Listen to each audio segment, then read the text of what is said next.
given your background in stunts and action choreography, how did you go about innovating and bringing something fresh to the action scenes in The Killer's Game? So over all the years of doing it for other directors, I compile this big bag of tricks of things that they don't want. We don't want to do that. So I throw it in my bag, and that bag becomes massive. So putting a lot of the characters that Terry Crews, Daniel Bernhardt, Scott Atkins, Marco Zaror, Pom Clementif, Lucy Cork, Shayna. These are all friends of mine that I work with all the time. And while we film this movie, when you know you're going to go somewhere and get into a fight, what do? You call your friends. Yeah. So I just called all my people, and that's kind of the way it all went down. I just put everybody in a spot that I thought would be interesting. Action design I wasn't setting out to make an action movie, to be honest with you, because I'm an action director. It's easy. I won't say it's easy, but it's not my. I was more concerned with the love story, and the comedy and the character development than I was the action.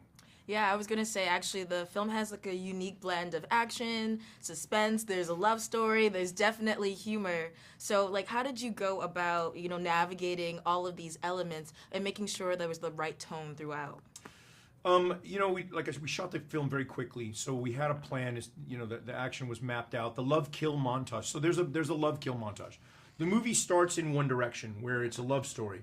But when the love kill montage happened, that's kind of a linchpin. It's kind of like a turning point in the movie where you go, oh, this is going to be a ridiculous, fun action movie. Yeah. Like you don't know it's fun at first. He's chopping somebody up. He's a hitman.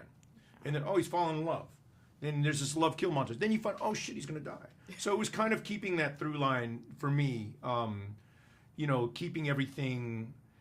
Once we found Joe Flood, found the tone of Joe Flood, and which was very quickly. Dave and I had a nice chat.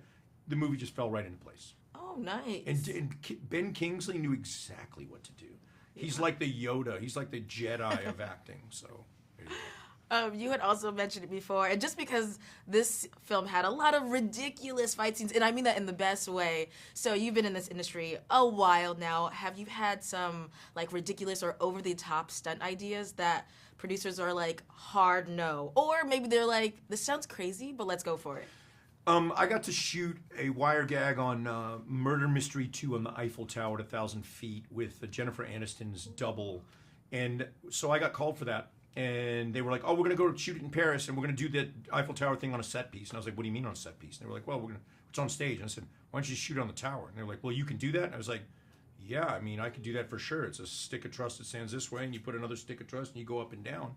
I can do it for sure. And they were like, yeah, I guess we're doing it. Next thing I know, I was on a plane, and we're doing it 1,000 feet. So a lot of times there are hard no's. Yeah. But, every fork in the road, you throw it back in the bag and try to get it later. I gotta say, I love action movies. I know you said you weren't setting out to make one, but there was just it was such a thriller. It was so fun. There's so many fight sequences, and so I have to ask, this might be hard, but do you have a favorite? Oh man, I don't know, man. They're all super cool. I love them all. It's like choosing between my kids if I had more than one.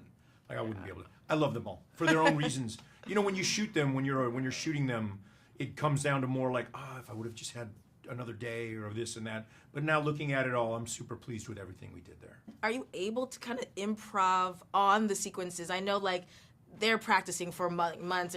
Can you really improv that? No, not when you're doing fight sequences, because somebody could get hurt. It's not like changing a word. When you change a word, it's easy. But when you change a move, somebody get their eyebrow peeled off or something on accident. Especially Dave he's a big, strong dude, and he's Dave is legitimately dangerous. He's not just legit. He's not dangerous in movies. Like, he's a real wrestler, and he's a real master of jiu-jitsu, and he's super strong. So, I don't want to. We keep everything tight, and there you go.